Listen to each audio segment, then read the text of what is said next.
So, dito nagtapos kanina sa direct attack mo. Ato lang i-review ang direct attack.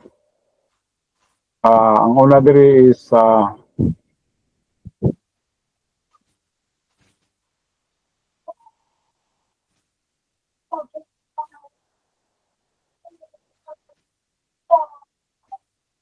so nagayon din if you fail to follow divine instruction, you will inevitably be overrun by the satanic attack of human viewpoint on your soul. So, kung dili kita mosunod sa mga divine instructions, no? So, kita gyud dili kita makalikay, makalingkawas. Nining gitawag na to satanic attack. Maapsan kita nining satanic attack nga mahimong human viewpoint dahil sa atong talag. Atong panglantaw mga kalibutanon.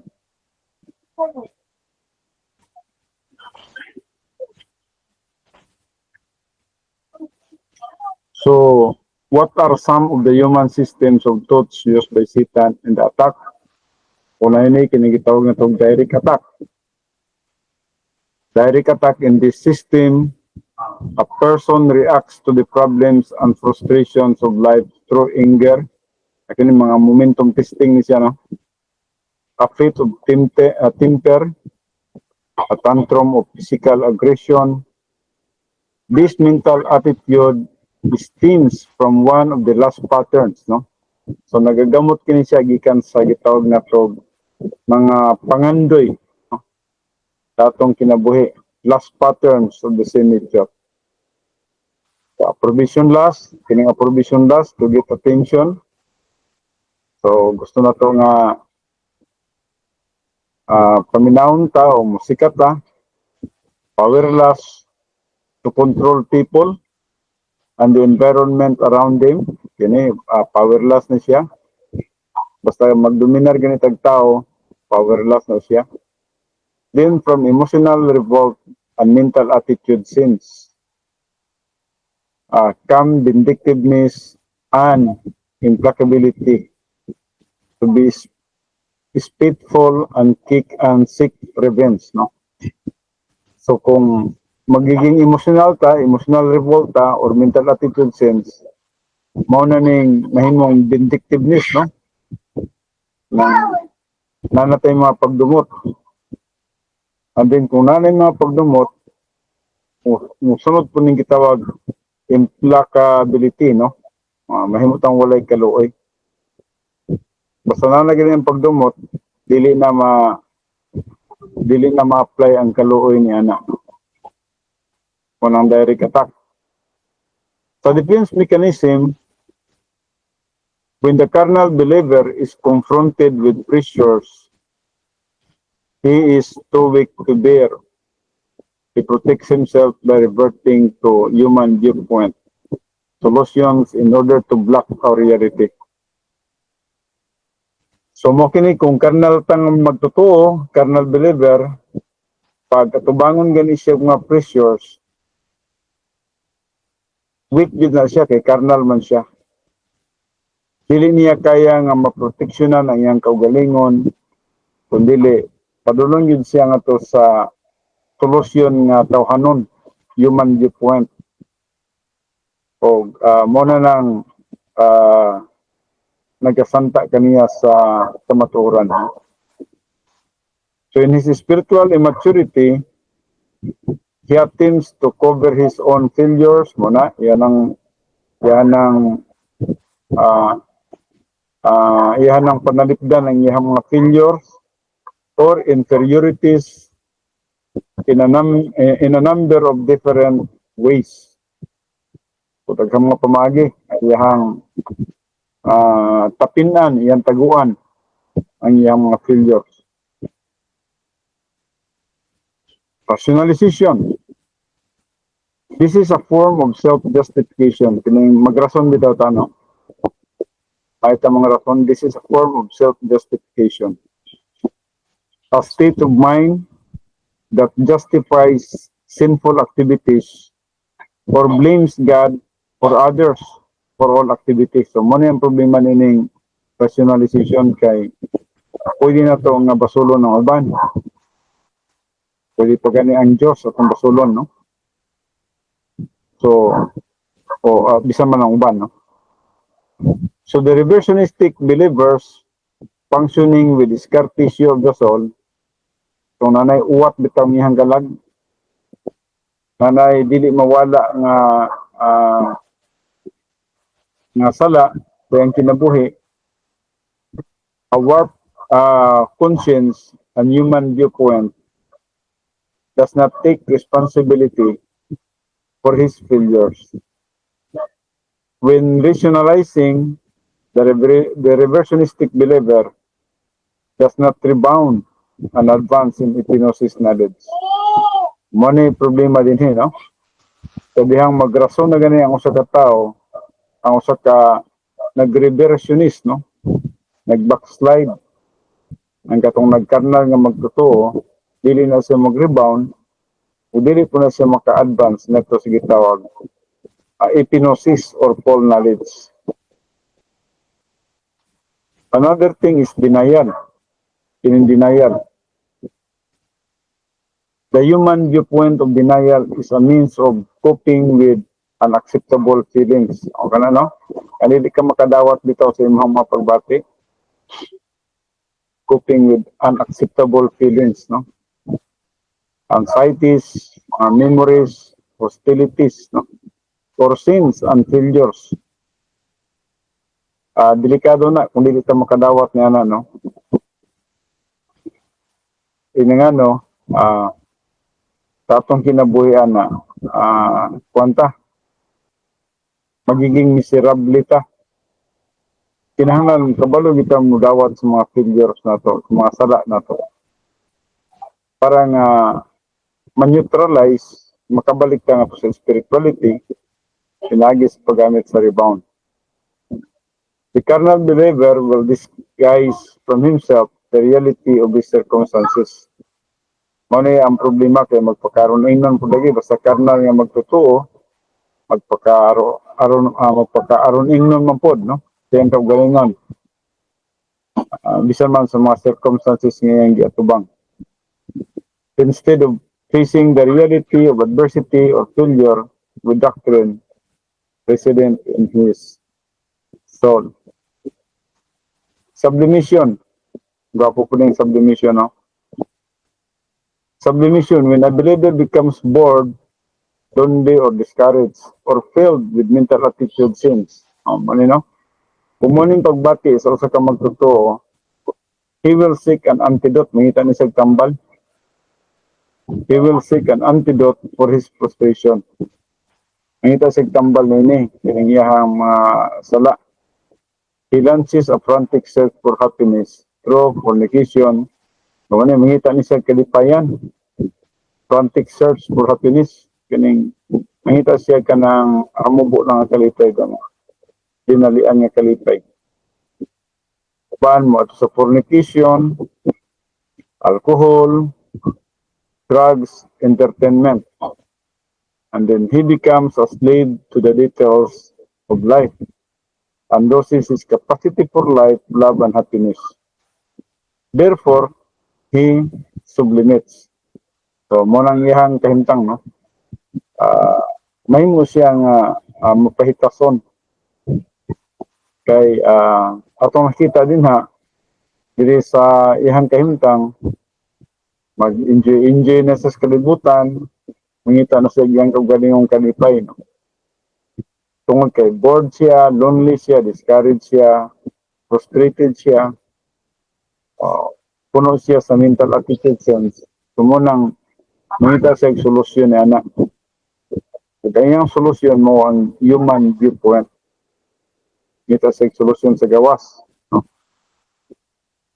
So, one of the most common and subtle sublimations is the skip into dream world. Sumunang kanyang kahintang,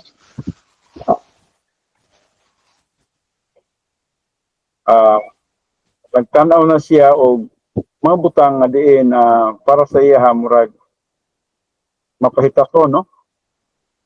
magdamgo na siya sa mga butang nga kalibutan, no? So in your mind, you visualize a place to retreat where you can compensate for the frustration. Mangita na kag compensation sa imong frustration, sa imong adversities, sa imong disappointments sa kinabuhi. And when someone is promoted over you, ano yung problema, no? When someone is promoted over you in your bitterness, you hope over into dream world. So, ano na, ang mga pangandoy, kalibutan na, no? Your dream world is a wonderful, glorious place. For here is never, never land. You are supreme. So, pataas na kasi mong kagalingon. You can see yourself exalted over this person. So, as he waits on you, hand and foot in abject slavery to your every whim. Munang problema niya, no? Kay ang mahitabo sa imong kinabuhi, kini nga tao, naghulat siya nga i-exalt siya, no? You can see yourself exalted over this person. So, mahimo ka nga murag magpataas ka sa laing tao.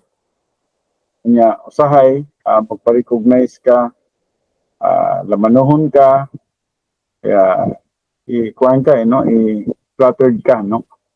And then, mahimo, mahimo siyang object slavery to your every whim. No, so ning object, no? Kining gitawag na to, walay pulos nga pagkaulipon sa imong pagmanya, no? Murag nagmanya na ka ba, no? Kaprisko sa imong kinabuhi. Mahimo kang manyahon, no? Murag dili ka makakuan sa imong kaugalingon, magmanya ka sa uban. So perhaps someone jilted you, no? So ang word nga jilted, mubiya, no? Perhaps someone jilted you, but in your dream world, that person comes crawling back, begging forgiveness and pledging underlying love. So, bisan mibiya ang usa ka tawo sa imuha, kung nagunaw na ka nga, sige nagbibiya na siya. Muabot lang ang panahon sa imuhang mga damgos kalibutan nga kanang tawhana, magkamang na, mabalik na sa imuha. Mangayo na nagkapasayloan. O mangayo o kanang paghigugma, no? So after a fight with your husband, you may say, I'll show you, and then go on and buying spray that would shake pork knocks. After a fight with your wife, you may get together with the guys at a bar and say, I do not understand women. In either case, you are avoiding the reality of your disappointments and heartaches. When you retreat from reality to human viewpoint sublimation, kining mahimo na kang mapahitas o, no? Sa imong kaugalingong panglantaw, no? You will still possess your bitterness and frustration.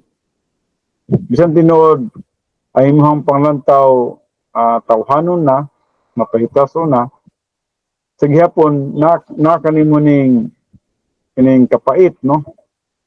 O kapakyasan, no? Napaghapon sa imong hunahuna ni ang bitterness o ang frustration. You are still upset, no? Instead, you must apply doctrine to your experience to overcome sublimation. The more Bible doctrine you know, the more you will find strength, comfort, and power when facing the realities of life. So, mas advantageous good kung adun na tayo mga doktrina ang atong hibaluan. Kaya kung adun na tayo mga doktrina nga nahibaluan, adun na tayo kusog, adun na tayo comfort, adun na tayo power. So, diyang matubang kita sa mga realities kinabuhi, mga circumstances sa kinabuhi. Subjectivity. When emotions dominates thought, no? Kung ang emotions magdominar na ganun sa ato ang panghuna-huna, thought. Subjectivity controls the life. Mo ni delikado, no? Subjectivity controls life. Mahimo na tang dependent sa tao. Subjectivity na ta, no? Believers who wear their feelings on their sleeves and are constantly upset about something or someone are subjective thinkers, no? So, magtanaw ta sa usa ka tawo, kung nagkamali siya, subjective na ta. Magiging legalist, manaway na ta. Kung maayo po siya, ato pong dauton. So, wala gyud way mahimo yung way pulos ang atong kinabuhi. Dili kita nagakalipay, dili kita naga-relax. Isa man sa kinabuhi sa uban. If certain members in a church do not rush up to greet them and give them the glad hand, they write it off as an unfriendly congregation. So muna delikado sa simbahan, no? Na kung dili ka lang manuhon diya sa sulod sa simbahan, para sa inyo, dili ni maayo nga simbahan na lang kanimo, no? So, they fail, leave out, and depress. Kamitabo nila, kay wala gilamano, wala gi, siguro wala gitagad, di shop around for another church. Ang ita na sa daing simbahan. Kasi, kung pagyod, bata pagyod in town, pagyod makatindog, bisan man sa inana ang kahimtang. So, be shop around for another church, having failed miserably at the office, the country club, or home. They want a church where they get attention. Mamay problema kung attention seeker ta or attribution loss, no? So, gusto gina to nga ma-recognize ta.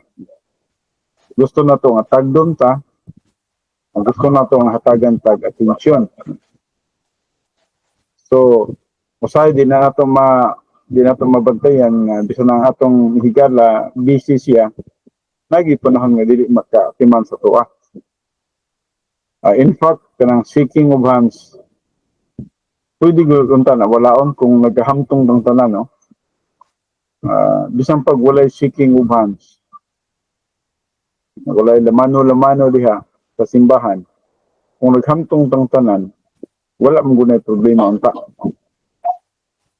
Pero ang atua, basig na ay dili pahamtong, kumunang mulamano ta. Kaya basig na ay mahiubos, no? So they want a church that will substitute for Lonely Hearts Club. So himuna na to ang atong simbahan nga amurag kapalit or substitute sa gitawag na to magulanon nga kasing-kasing. Butok sabot dili spiritual nga kasing-kasing. This is a manifestation of self-pity and self-absorption, no? Mag self-pity na gani ka, self-absorption, delikado na gina sa kahimtang, no? Ang imong kahimtang, dili na ka makadawat sa imong kaugalingon. So such hypersensitivity and subjectivity leaves them vulnerable to a host of mental antecedents. Kado na, no? So padulong na di ka na sa permanenteng mental antecedents.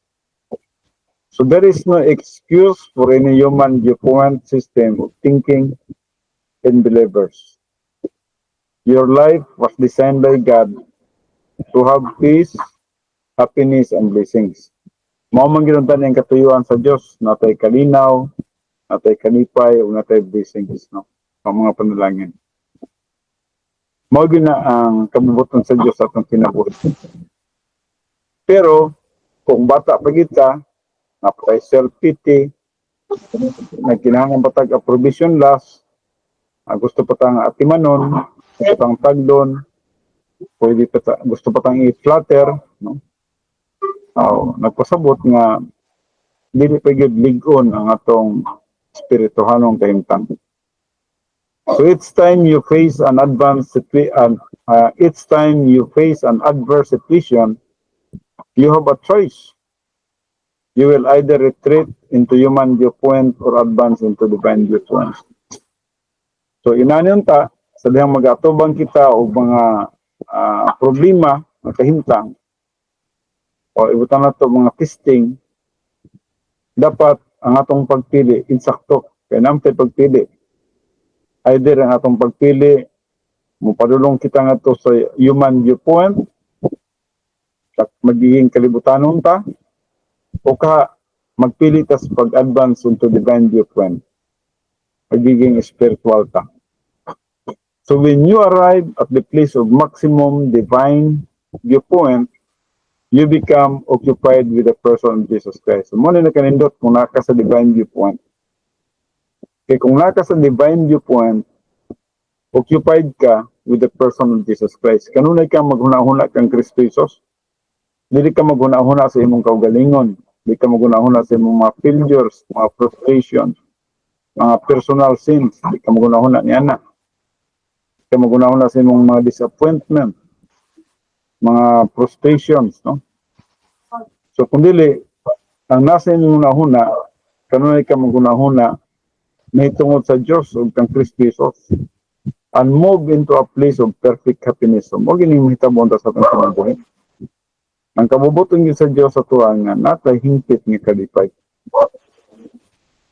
As long as you remain stabilized in perfect happiness, nothing can move you. Basta magpuyo lang ka, no? Diri lang ka sa perfect happiness, no? Stability sa imong soul, no? Kaya wag yung makatandog nimo sa kunsang circumstances kinabuhi.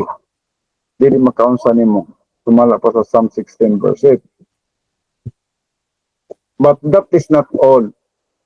You become more attractive every second that you look at life from the divine viewpoint. Dili lang yun nga di ka matandog sa bisag unsa nga mga kahimtang sa kinabuhi tungod kay nagatubo ka sa pagkahamtong, kundi mahimo pug ka nga attractive every second sa dihang nagatanaw ka sa kinabuhi diya sa gitawag na tong Diyos nun nga panglantaw. Nindot po lang yung kahimtang. Dili lang nga malipayon ka, dili lang nga nakay perfect happiness, nakay peace, nakay patient, nakay goodness, dili lang kay kana. Kundi nindot ka pagatanawon sa mga tao palibot nimo. So you become a different person. Lahi ka, no? Different ka sa ibang mga tao.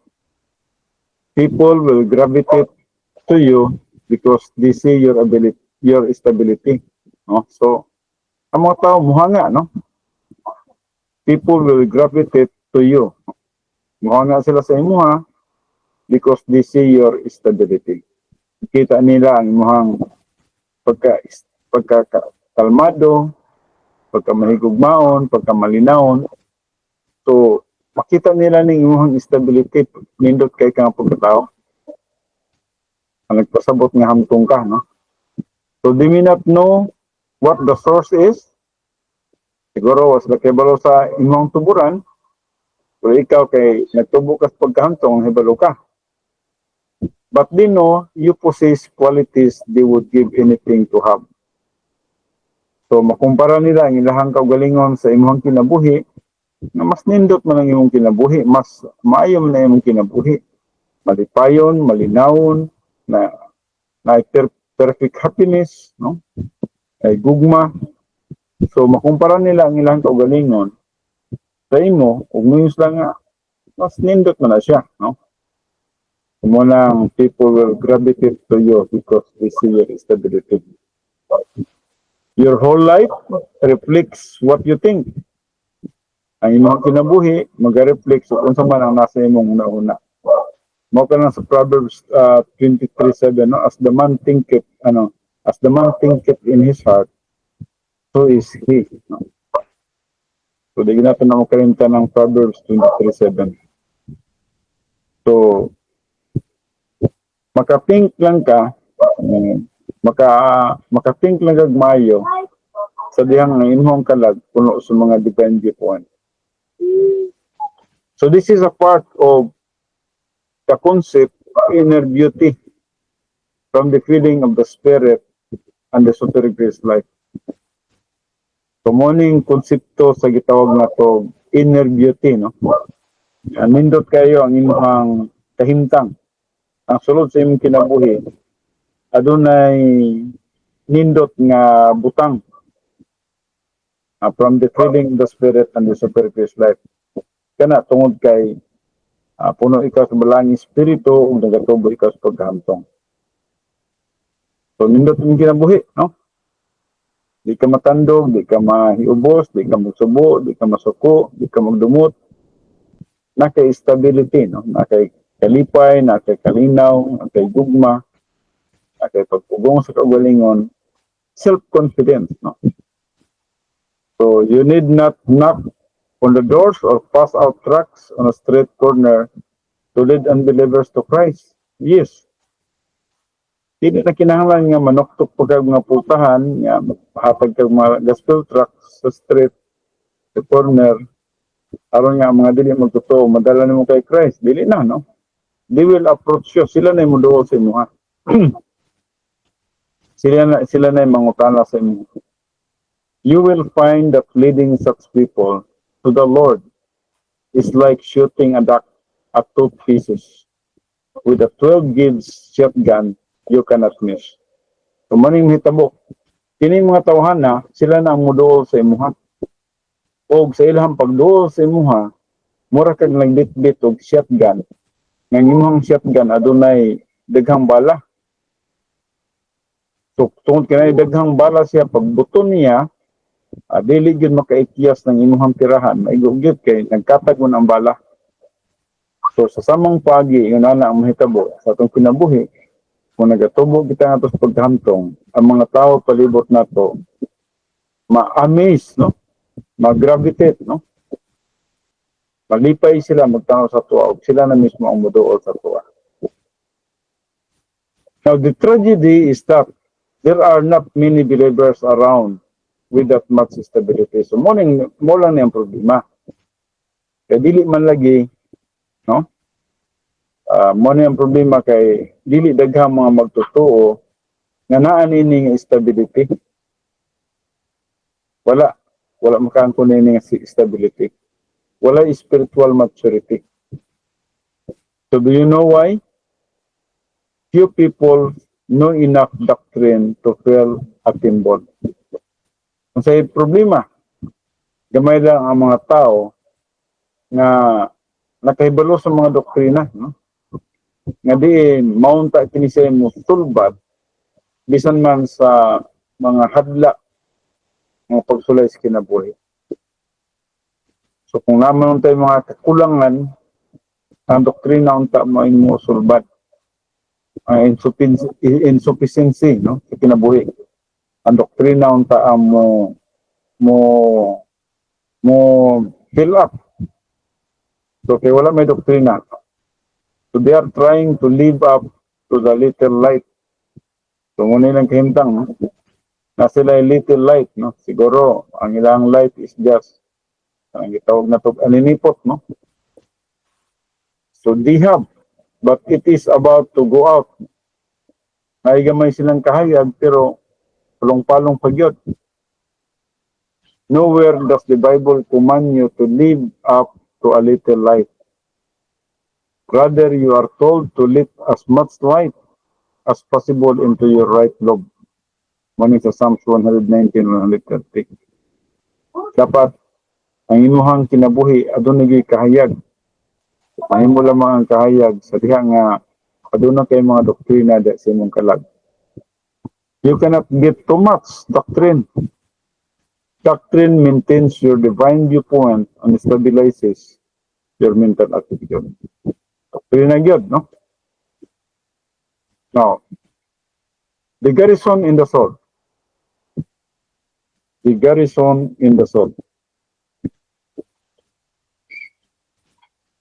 and having in a readiness to revenge all disobedience when your obedience is fulfilled, 2 Corinthians 10:6.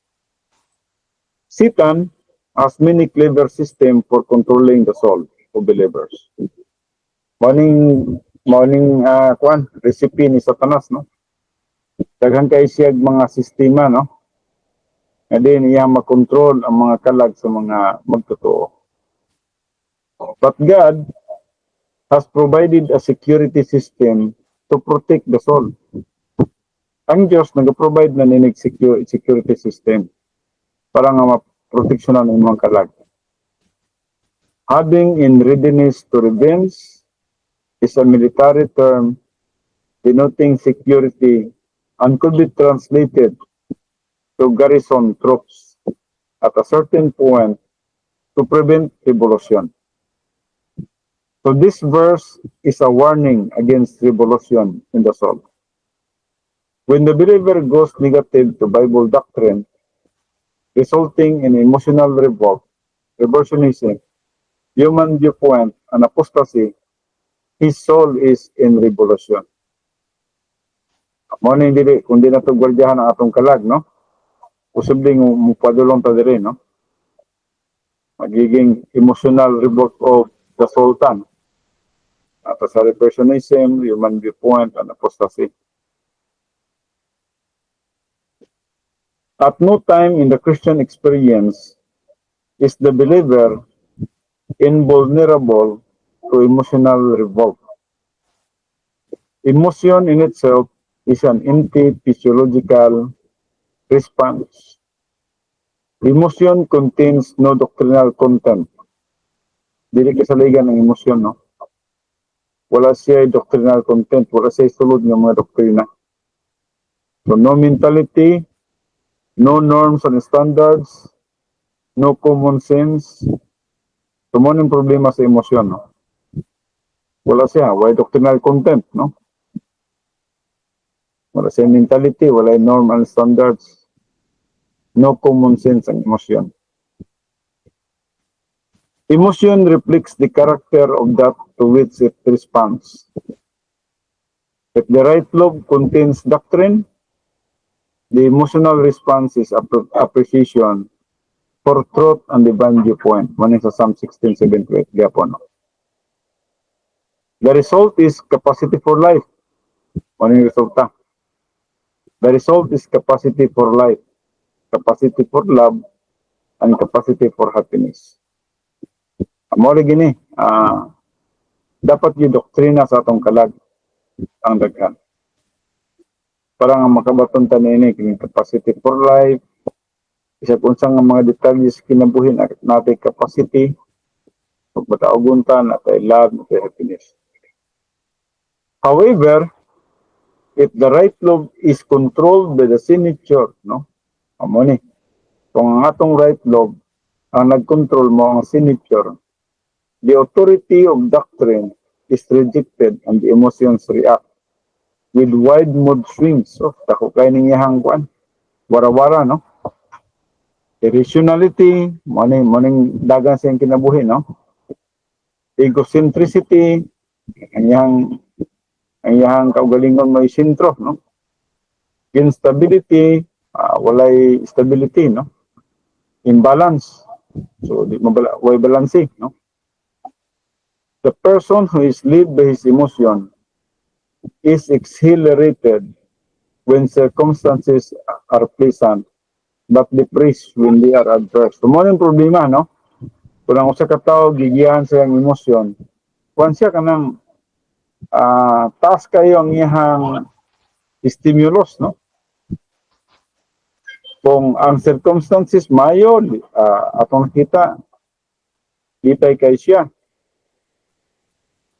Apan, kung adverse, depressed kay siya. No? So, exhilarated when circumstances are pleasant.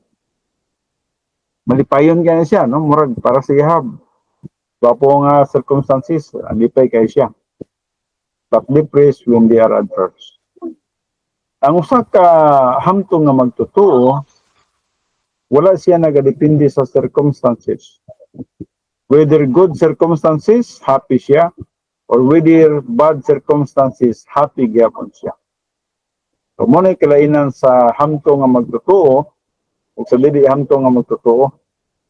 Ang dili hamtong, dependin siya sa circumstances of life. Dependin siya sa mga tao. Kung ang tao, maayo sa iyaha, maayo po siya. Kung ang tao dili maayo sa iya, dili po siya maayo. So, muna problema. No? Dependent siya sa circumstances. Pero ang usa ka magtotoo nga hamtong, ang usa ka magtotoo nga hamtong, bisag unsa nga circumstances kinabuhi, whether it is adversity or prosperity, para sa iya ang Dios adunay katuyuan sa tanan. All things work together for good. And everything give thanks, for this is the will of God. So, muna yang kinabuhi. Munang dapat yun magatubo kita, no? So, Satan's objective in the angelic conflict is to make your soul a battlefield. Na mo gining kang Satanas nga tumong, no? Kaya nabiya ta sa manulundaong gubat. So, iya yung himuon ang imuhang kalag nga battlefield. In fact, sa imuhang panghuna-huna diha, duha nang nag-away. Human viewpoint o divine viewpoint. Kung kanunay na silang nag-away diya sa sulod. He already has an ally in your body. Kawas pa na yan, napagin siya ally diya sa mong body. Unsa man ang mga ally niya, unsa na iyang mga kauban diha sa imong lawas. The signature. Nice signature diya sa sulod. Which controls your soul through carnality and reversionism. However, the signature can produce only carnality, human good and evil. It takes an outside attack force of satanic doctrine or the doctrines of demons, the 1 Timothy 4:1, to completely destroy the effectiveness of your soul. Mo ginilang pamagi. Gusto ginila nga ma-destroy ta, no? Completely. Atong pagka-effective, especially sa ato ang Kristohanon nga pagkinabuhi. Gusto gina niya nga dauton. Gusto niya watay pagtuo sa Dios, watay pagsalig sa Dios, watay pagsunod sa kabubuton sa Dios. Gusto nila nga watay kalipay, watay kalinaw, watay gugma. Mo nang gusto sa atong kaaway. Gusto sa atong kaaway nga ang atong ambisyon kalibutanon, ang atong priority kalibutanon, lipay-lipay sa kalibutan. So mo na gusto sa atong kaaway, no? So your soul must have a garrison. Dapat ang imong kalag nagay garrison. If it does not, you become vulnerable to all the emotional activities in Christianity today. The one-shot dedications, the tongues movement, or divine healing, chicanery. Wala tay garrison, posible dito kita sa mga kalibutanong butang. Posible mo, apil po ta sa mga tongues movement. Kung mga nagsultig mga dila, nag-speaking in tongues, no? Siguro mo, apil po ta na ng mga divine healing. So, having is a present active participle in word having, linear action start of the word echo in Greek, meaning to have and to hold, and indicates a certain way of life. Your way of life should maintain a continual guard mount in the soul. Your way of life should maintain a continual guard, meaning having, no? Having guarded, no? Having guard, maintaining ang paggwardya sa imong kalag. So your way of life should maintain a continual guard mount in the soul. When an infantry battalion is on the move, it must be protected by a point. Small group of soldiers placed in front of the main column. There must be also be flank and rear. So sa left flank, sa right flank, na apod. Rear protection, apoy sa likod. When troops race or bivouac, they set up a perimeter defense with outposts for security. So for the angelic conflict, God provides two types of security. Doon natin duha ka klase ng security. Number one, eternal security sa John 10:28, ang atong kalag. And then, ang temporal security, naputay temporal security, morning the maintenance of garrison in your soul sa 2 Corinthians 10:6. Morning spirituality. The protection against the takeover of the soul by cosmic doctrines and Bible doctrine. Morning dapat na to, morning gitawag ni sa temporal security tungod kay pwede mo ito mo gawas. So all disobedience o parakuwi connotes deviation from obedience or authority. Now you must mount guard in your soul to revenge all disobedience to authority, which is revolt in the soul. Revenge, kining revenge, kuya nyo, vindictiveness, no? Eldikio, denotes punishment and indicates that all these revolts must be punished or put down. The fact that you are a believer does not mean your soul is automatically garrison. This is potential, no? Ayaw pag una-una nga, magtotoo man ta, okay na ta. Protektado na ta. Dili, no? As you learn categories of doctrine, the troops move in and a garrison is set up in your soul.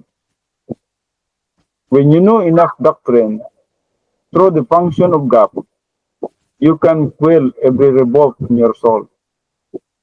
This is the point at which obedience is fulfilled.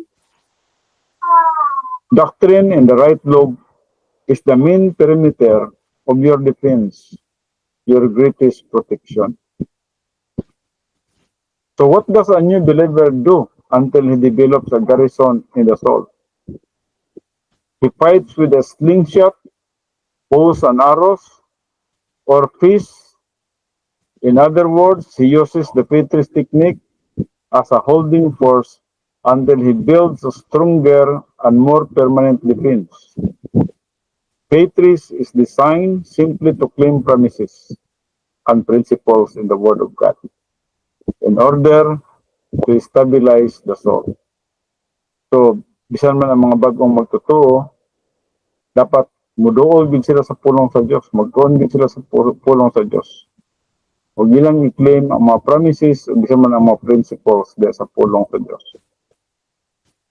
The full strength garrison is the full knowledge of Bible doctrines and the right love that builds the edification complex and the super grace life. Paningingon sa 1 Timothy 4:15-16, meditate means keep thinking. Meditate upon these things. Give thyself wholly to them. That thy profiting, that means your progress, may appear to all. Take heed unto thyself and unto the doctrine. Continue in them. For in doing this, thou shalt both save, that means deliver thyself from satanic doctrine, and them that hear thee, those over whom you have influence. Ano sa 1 Timothy 4:15-16. Holding in readiness the garrison of doctrine to punish all deviation from obedience, that means revolt. When your obedience, that means deficiency of doctrine, has been fulfilled, so as to fully influence us. 2 Corinthians 10:10. Verse 6, ano ito, corrected translation. So, the danger of superficial evaluation. Sa 2 Corinthians 10:7, no? Do ye look on things after the outward appearance, mamning atong kentang yun, no? Bis kita sa atong makita, no? Outward appearance. If any man trust to himself that he is Christ, let him of himself think this again, that as He is Christ, even so are we Christ. No? So, there is a 2 Corinthians 10:7, atong ginaisip nga, buhat si Apostol Pablo, nag-ingon siya sa kaugalingon ba, no? Nga, dili ta, kasi, ang gisgutan mo diri sa danger of superficial evaluation, no? Dili lang kay atong kaugalingon ang atong tanawon, bisa man po ng uban, no? Kung kita naman kang Chris Pesos, ang uban pod, sila po na po sila kang Chris Pesos. So, dito ta dapat atong evaluation taas na kayo, no? The first phrase of this verse is the biography of the believer without a garrison. No? Maning biography sa usa ka magtuturo nga walay garrison. In the Greek, it is a statement, not a question. It says literally, you are in the habit of looking at things according to the standard of superficial appearance. Maning sabot din ako magtanaw ta sa atong makita. So, kwanta ka ng grabe kayo atong pagsalig sa mga butang atong makita. Sa Luke in verse 7, blipo, no? Mga sa Grego, blipo. A superficial glance. In contrast to horao. Lahi po ng horao. No? Horao. A close look. Kining close look. A look based on doctrine. Maning pag-tanaw nga nagabase sa doktrina. Blipo indicates solis revolt in the Corinthians. No? Maning blipo. No? Nagtanaw sila sa superficial appearance. Although no demon can enter the body of a believer, satanic doctrine can infiltrate the soul when the garrison goes to sleep through neglect of Bible doctrine. So one of the great dangers we face in the Christian life is to assume that we know something when we know nothing. Ini kay arrogance gini siya, no? Sadyang nag-assume tang we know something, but in reality, we know nothing. So people in this category inevitably reveal the nothingness in their souls by their superficial evaluations. They view circumstances completely through human viewpoint. The outward appearance, no, sa 1 Samuel 16:7. So such believers get their eyes on other people, get their eyes on things or self, and have no discernment relative to spiritual values. So, maning isigutan diri sa Jeremiah 17, no? Sa Jeremiah 17:5, no? Nang usa ka tawo nakapokus ang iyang paglantaw sa tao, kinunglo siya. Kulahan ang tao nga nagasalig sa Diyos. Usahay nagatutok ta sa mga butang, no? Na-focus ta sa mga butang sa kalibutan. O na focus ta sa atong kaugalingon or self. Grabe ang atong pagkatiman sa atong kaugalingon and have no discernment relative to spiritual values. Dili na ta maka-discern, no? Sa mga espirituhanon ng mga butang. So they are souls without a garrison, overrun and neutralized by the devil, carried away by emotion. They may sing hymns about power in the blood, rededicate, and call this the victorious Christian life. Wala nilang una-una, a victorious Christian life na. But where does God look? Asa man ang Diyos nagatanaw? On the emotions? No. God evaluates what goes on in the heart. The right look. That is where the garrison should be. Ang gitanaw sa Diyos, mao ang nasa ato ang kalag.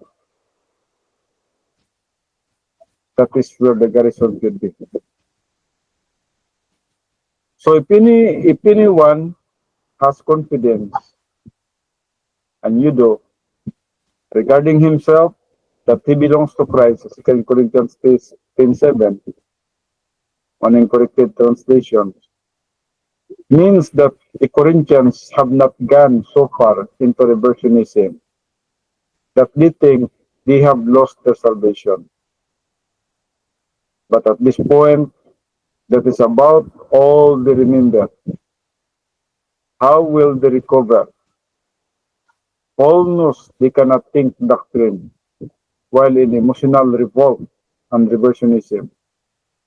Therefore, he directs their attention to his authority. He reminds them that when they criticize him, they are criticizing a member of the body of Christ. Furthermore, he has authority over them by divine appointment. As the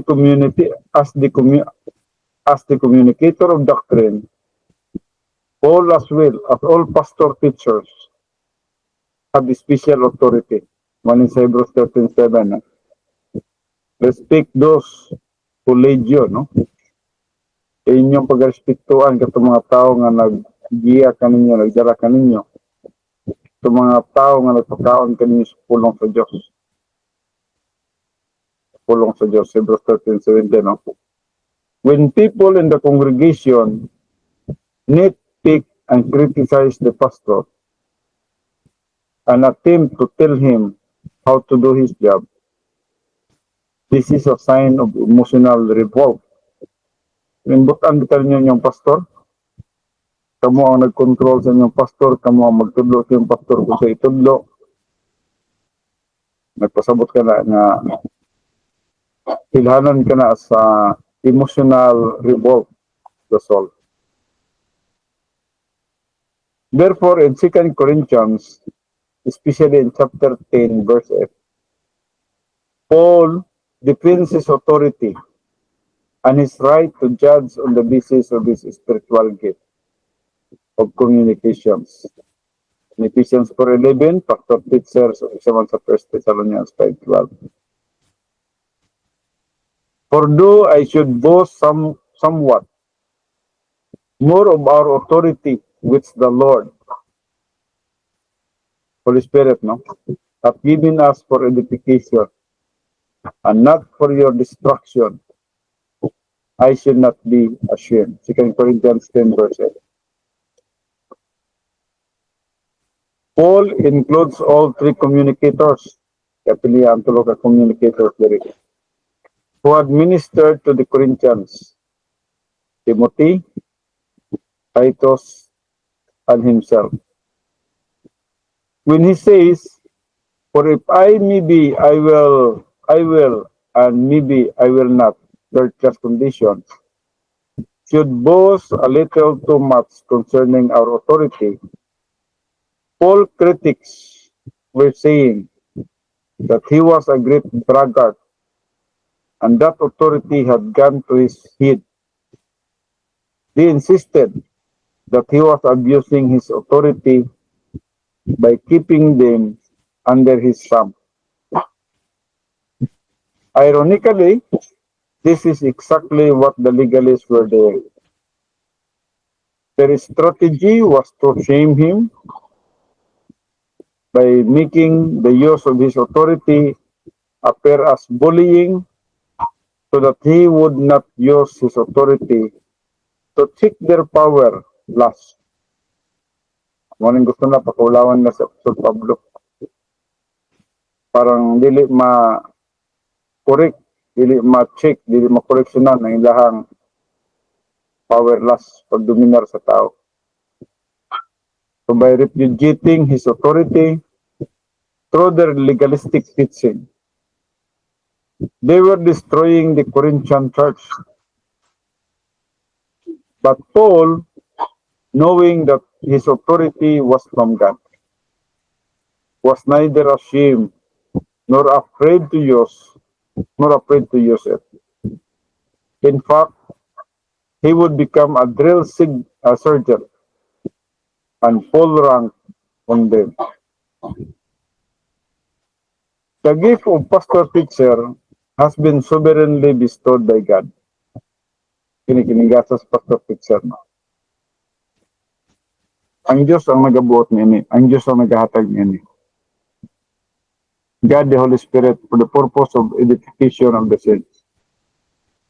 Ang katuyuan nini na may defy ang lawas ni Kristo diya sa iglesia. That's why ang atong church nagi-pastor.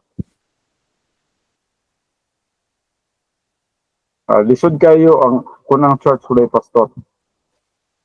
Pwede pa ang church walay gift of giving o walay gift of helps. Pero ang church di gid pwede nga walay pastor. Dapat nagi pastor teacher ang church. Sumo ka ng gasa sa pastor teacher, the purpose of edification of the saints. Siya ang nagapaligon sa mga magtotoo, siya ang nagapakaon sa pulong sa mga magtotoo, siya ang nagapahamtong sa mga magtotoo. Mga trabaho sa pastor teacher.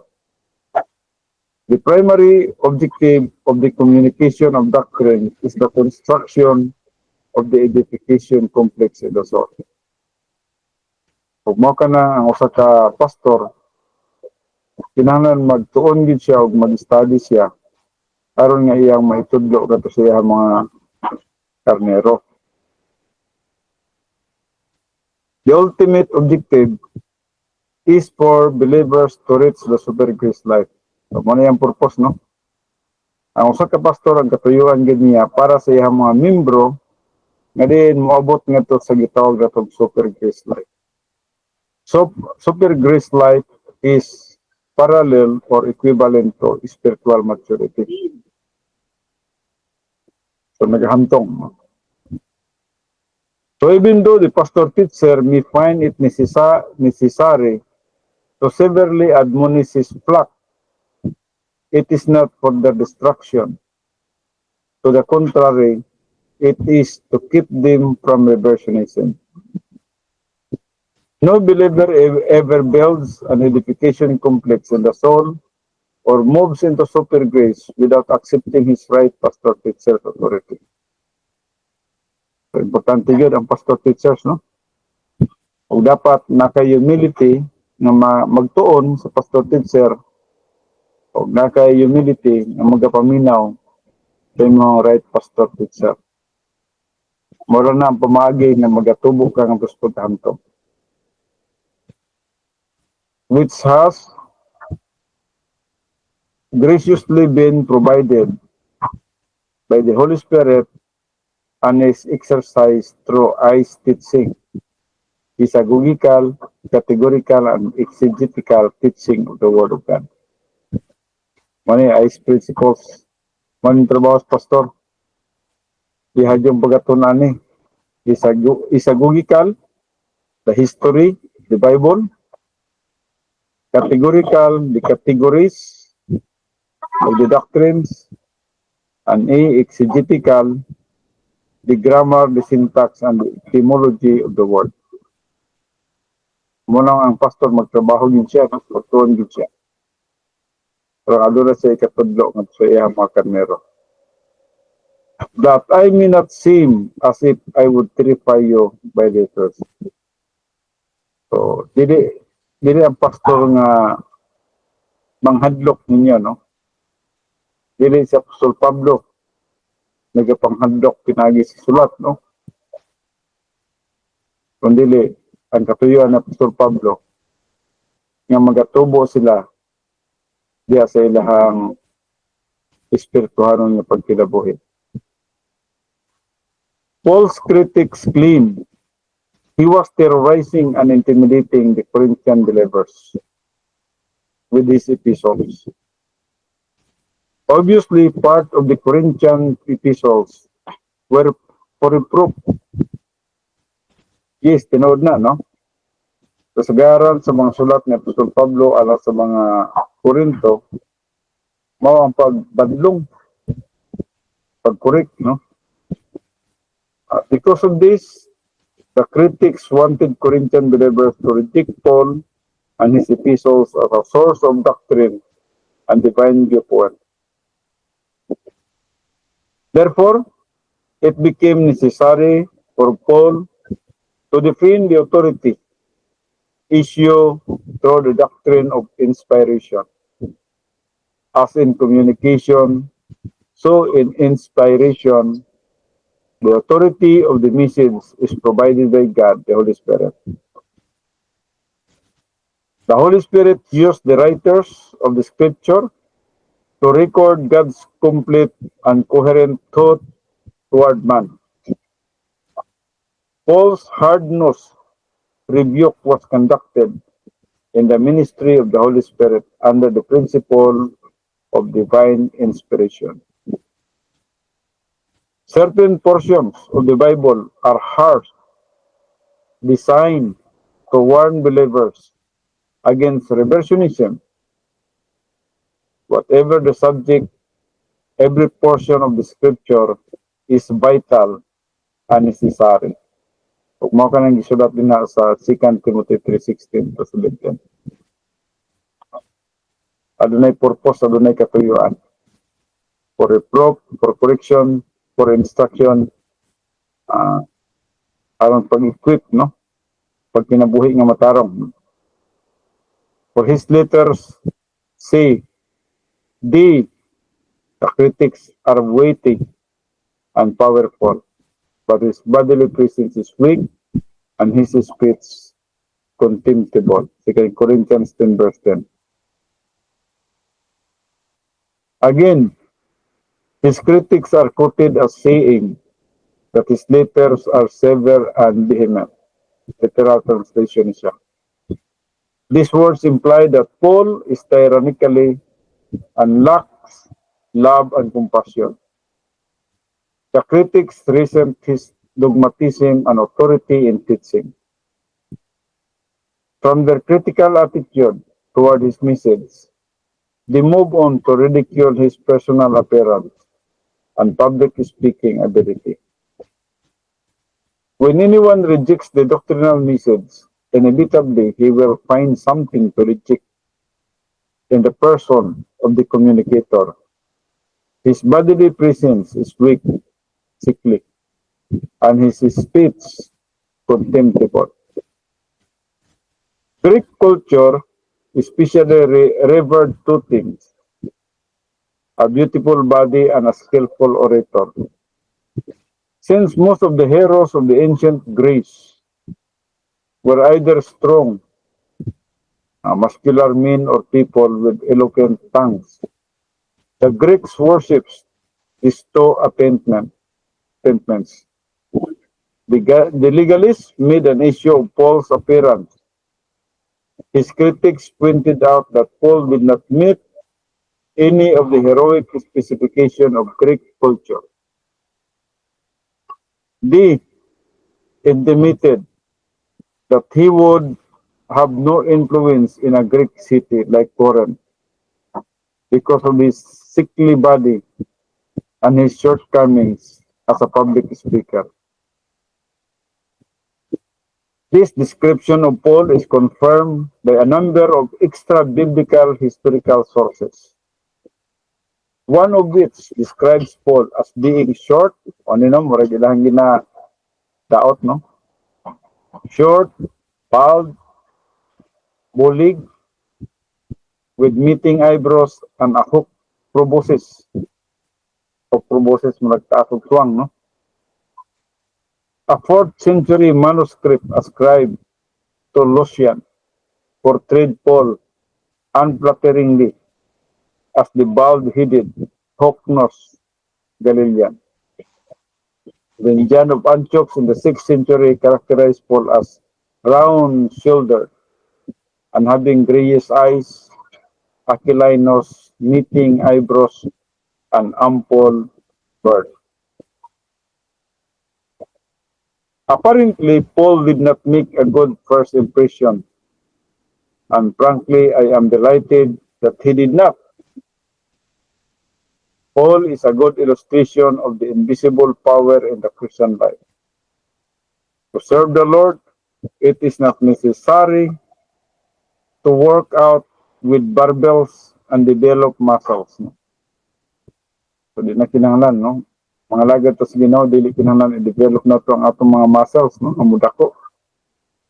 Sige ta og alsa og barbells, no? Para nga mahimutang himsog, mahimutang sexy, no? Mahimutang gwapo. Nor is the secret in eloquent speech. Di po kinahanglan, no? Tunan na to nga mahimutang maayo manunulti. No? In fact, there are too many eloquent speakers in pulpits today who know how to say nothing beautifully. Minaw ka diha sa uban, gwapo kay manulti pero way sulod, no? Way laman. Pero paminahon sila, nindot kay paminahon para lamang sa dalunggan. So if Paul had some type of speech impediment, he never seemed to be disturbed or hampered by his human handicaps. For an obvious reason, he depended on the power of God. He knew that the power of God not only provided more than adequately for any human deficiency, but also it was the only source for a successful ministry. Human Viewpoint said,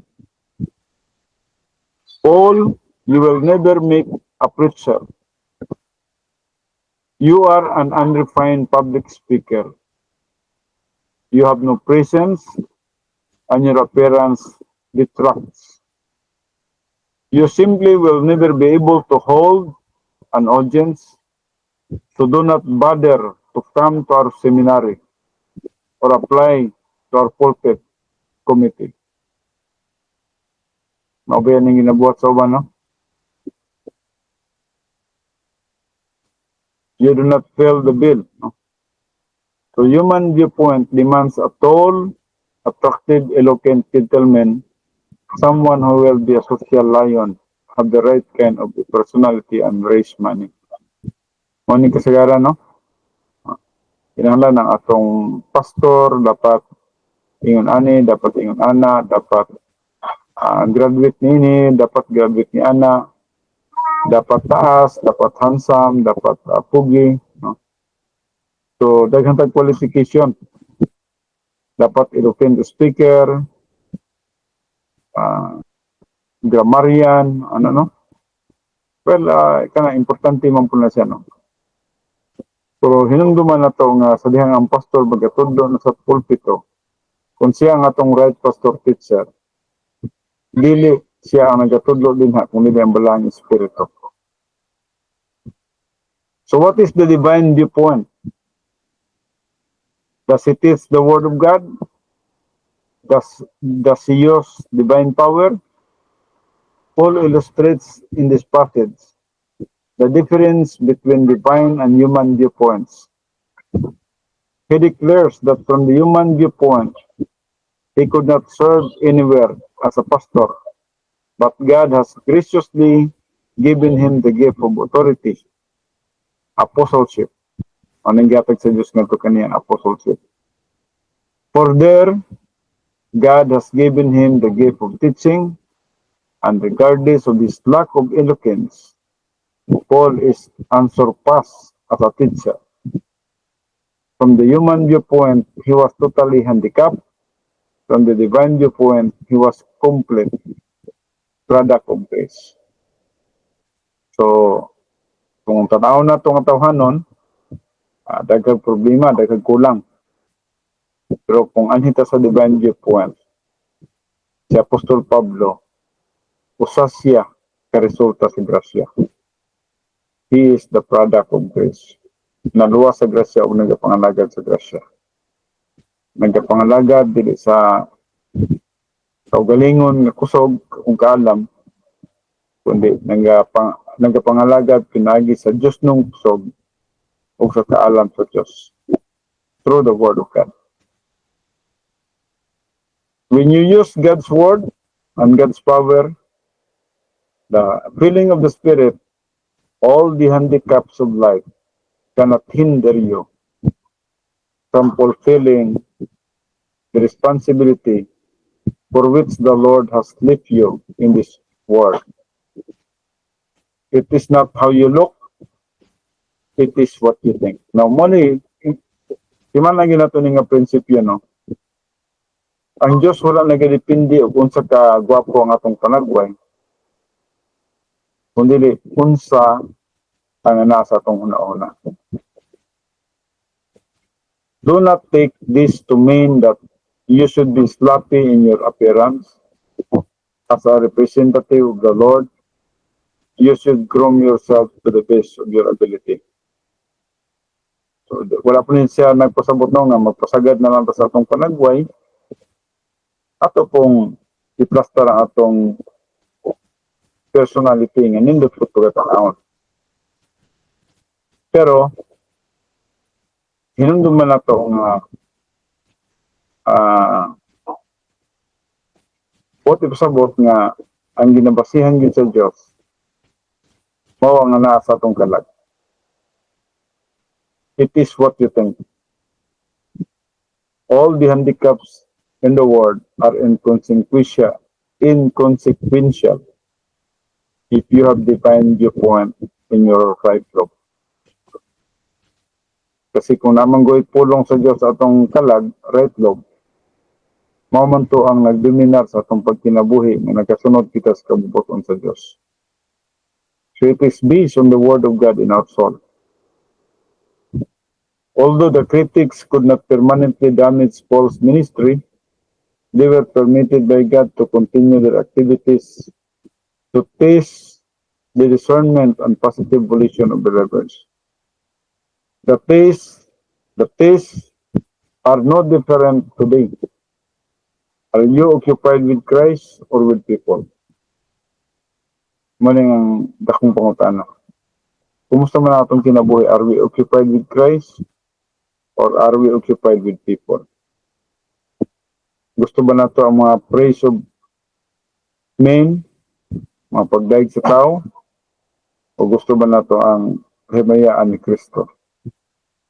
Do you truly love the Word, or are you concerned only with superficialities? 2 Corinthians 10:11.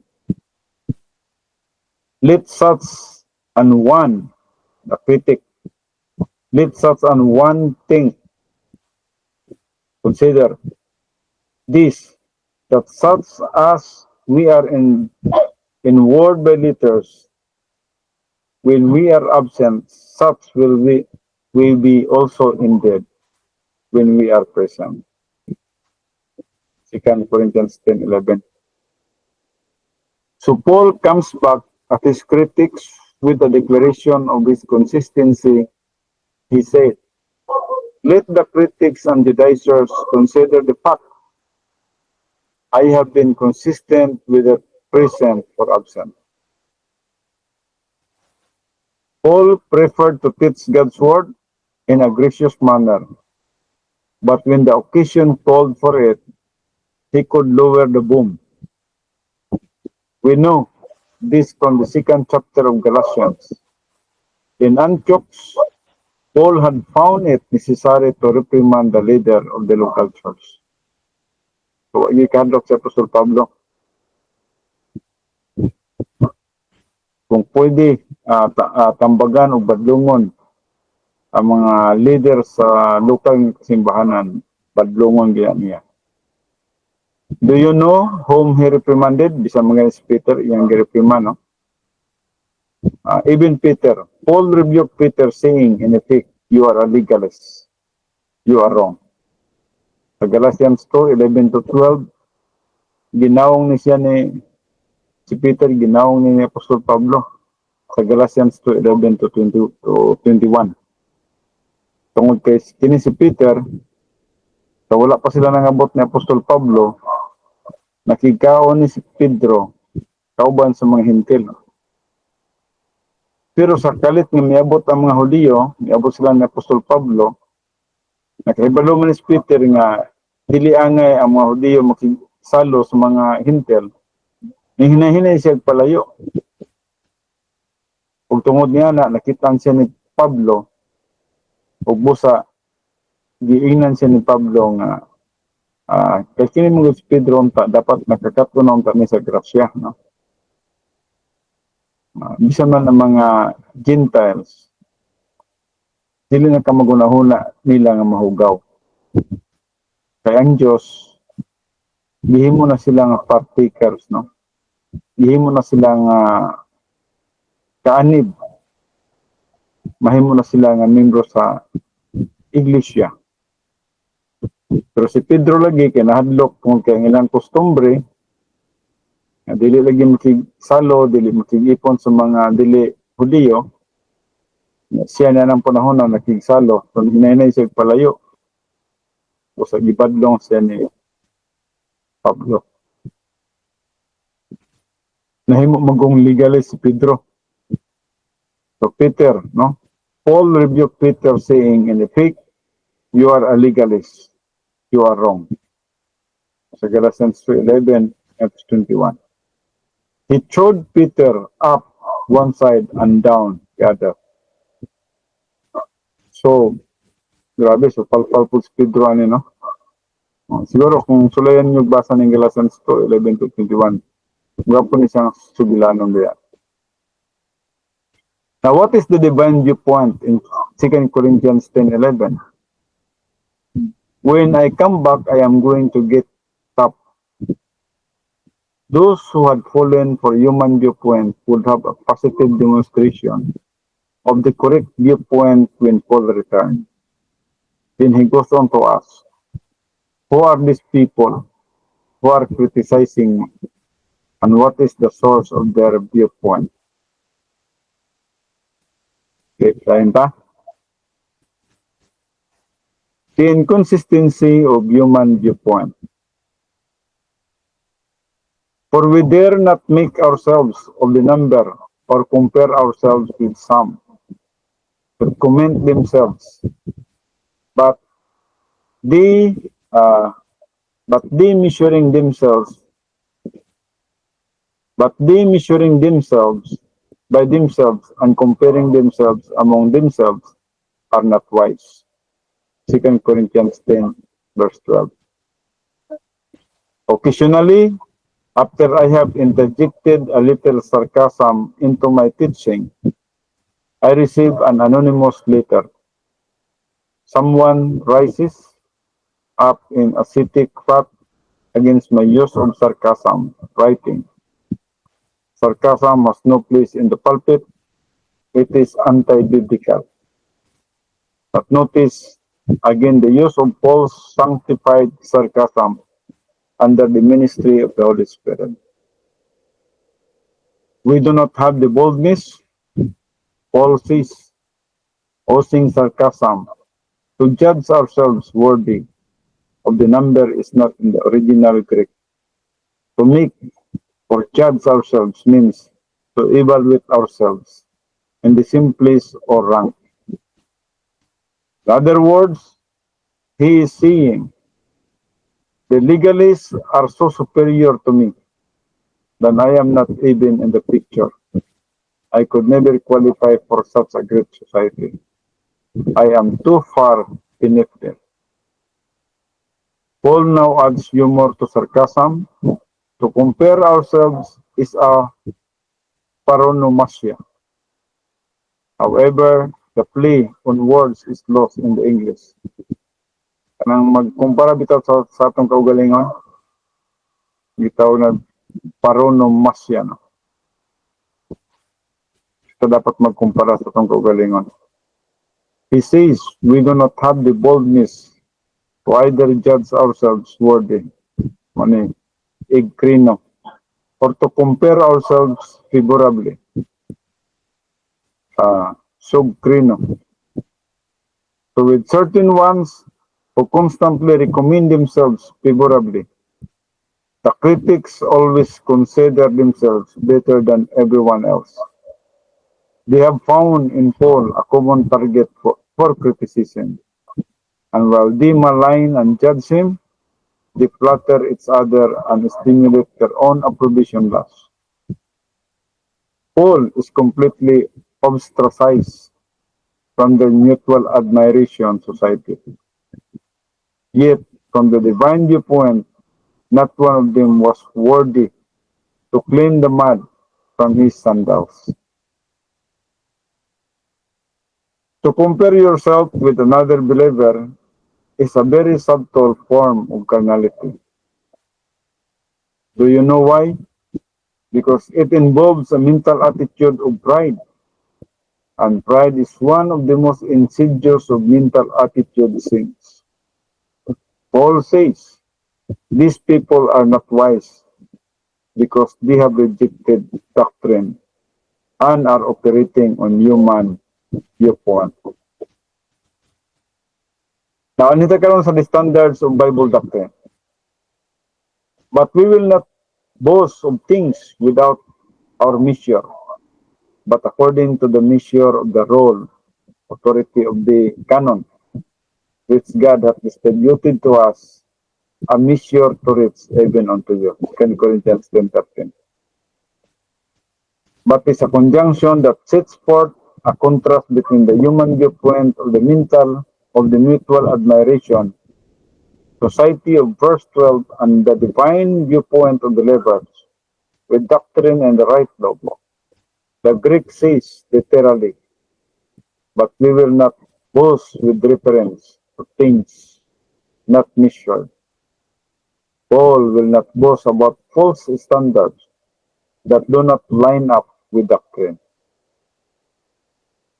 The next conjunction of contrast describes that which Paul will boast about, but according to the measure, that means the standard of the canon of the scripture. A ruler or measuring stick, the canon, the standard of the scripture, from which we derive the word canon, is used here for infallible scripture. God has not left believers in the dark regarding the divine standards for life. They are found in the canon of the Word of God, and nowhere else, while in their state of emotional revolt and reversionism, false critics have rejected the canon or role, which God, through the Holy Spirit, hath distributed to us. And that is in the canon. The Word of God is given to us through the human writers of the Scripture. A measure is the divine viewpoint, the absolute criterion for the believer. But this time, in contrast to being distributed in the canon, it reaches us through the communication of doctrine. To reach even unto you, kining arcre kay humon. As it is translated in the English robs it of its sarcasm. It actually means, as far as you all, the reversionistic believers, have received the divine standard, but they have rejected it for the persuasiveness of legalists. Now, dito magtapos sa results of divine viewpoint, parang natay tayo magsugin na namin itong sa Greek na to, no? Results of divine viewpoint. For we stretch not ourselves beyond our measure, as though we reach not unto you, for we are come as far as to you also in preaching, proclaiming the gospel of Christ. 2 Corinthians 10:14. In order to understand the divine viewpoint in this verse, we must explore some background. When Paul first came to Corinth, Acts 18:1, he communicated the concept of grace from the absolute criterion of doctrine. The Corinthians responded positively to his dogmatic presentation of the gospel of grace and then to his continued grace teaching of Bible doctrine. After Paul left them, they became carnal, and he was equally dogmatic in his rebuke about their carnality. As expressed in the First Corinthian epistle, this is the reason that First Corinthians was so unpopular. The Corinthians reacted to his rebuke with emotional revolt. Now in 2 Corinthians 10:14, Paul uses the illustration of their salvation to explain the divine viewpoint. He says literally, for not reaching toward you, that means with the gospel, as we did not overextend ourselves, for as far as you also we have advanced in the gospel of Christ. What is Paul saying? When I first came to Corinth, none of you were believers. I came in and dogmatically laid grace on the line. Did I overextend myself? You have been criticizing me for being too dogmatic. You claim I am going too far. Why did you not say that when you responded to my dogmatic presentation of the gospel? Why the sudden complaint about dogmatism? Because he stepped on their toes. So they reacted saying that he was bullying and a dictator. Yet Paul is consistent, they are inconsistent and out of line. If Paul had gone beyond the bounds of the gospel and taught salvation by works, none of them would have been saved. But Paul neither went outside the boundaries of grace and salvation, nor beyond the limits of doctrine and reproving them. Paul rebuked them with regard to their carnality. For them to advance, they must take the reprimand, repound, and accept the discipline under the authority of the Word of God.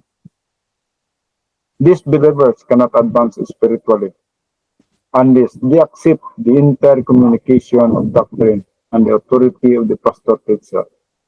They cannot reject what they do not like without retreating into emotional revolt, scar tissue, and reversionism. So not boasting of things without our measure, that is of other means labor, but having hope, that means confidence. When your faith, that is doctrine, when your faith is increased, that means doctrine is increased, that we shall be enlarged by you according to our role abundantly. 2 Corinthians 10:15. So boasting is dependent on human ability and human accomplishment, and is therefore related to human good and human viewpoint. Paul refuses to boast in human viewpoint or in anything that lacks orientation to the grace and doctrine of God. Even though he founded the Corinthian church, he does not boast in this accomplishment, but he has a right to have confidence regarding the fruits of his labor. He anticipates that they will rebound and recover from emotional revolt and reversionism through a change of attitude toward doctrine. As a result, they will grow up spiritually, his ministry will thus be extended in their lives, and doctrine will be enlarged or magnified. So Psalms 138 verse 2. While it is possible for a child to do certain things like an adult, we do not consider that child an adult. He is still a child. Children have changeable behavior patterns. One moment they may act like a child and the next like an adult. But we hope that eventually their actions will be consistently adult. What causes a child to mature? Not by occasionally acting like an adult, but by growing up mentally. To mature is to grow up mentally, both in the human life and spiritual life. There are periods in the life of a Christian when he will do something spiritually right, but that does not constitute spiritual maturity. Maturity is what you habitually think, not what you do. Often, you see someone who, as a result of some mental retardations, develops physically but whose mind never catches up. Mentally, he will always be a child, even though he has an adult body. Just as a person is not an adult on the basis of the maturity of his human body, so the believer does not become an adult on the basis of his actions.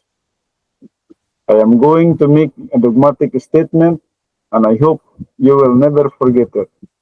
No Christian can ever become spiritually mature apart from a maximum knowledge of God's word. So then faith, that means doctrine cometh by hearing, and hearing by the word of God, Romans 10:17. Doctrine can be increased only by the absorption of word through the function of God. Okay na tayo, pila ka minuto din hinan sa tataman sa tong pagtuon, ampo sa ta, una kita mag-aadto sa tong sharing time, and then sa Sabado sa buntag atong tiwason kinin the divine viewpoint in witnessing. Ano ta sa page 38 niya ta ni? Page 37. Okay, so mag-aampo sa ta. Amahan na mo nga Diyos, salamat sa panahon nga gihatag ni kanamo bisan man sa pagtuon. Nining usa ka libro, Mental Attitude Dynamics, bisan man sa mga legalist nga mga magtutuo sa current nga din gina-review ni Apostol Pablo. Yes, tinuod ka na, even the Father, bisan man sa among panahon karon. Adunay gatoy mga tao nga legalist, wala magtubo sa grasya. Kanunay nga nagatanaw sa isig ka tao. Kanunay nga nagapanaway, nagapanghilabot, nagakasuko, nagadumot, tungod kay wala man magatubo sa grasya. O bisan man si Apostol Pablo, kagihapon, ilang gina-criticize. But Father God, thank you so much. Ikaw nagatudlo ka na mo nga magkinabuhi kami sa super grace life. Nga dili kami mahimong hilabtanon, dili kami maghilabot, dili kami magpupong, kung dili magkinabuhi kami nga puno sa balang espiritu. Nga dili nagakinabuhi kami uyon dahil sa imong kabubuton, fellowship video, o nagapangalagad nga kami. Salamat sa imong grasya, sa imong gugma, sa imong kaayo. Kinaulan na ko ang tanang pagpasalamat, pagdaig ug pagsumaya, pinagila mo sa pangalan ni Kristo Jesus, atong Diyos ug atong manluluwas. Amen.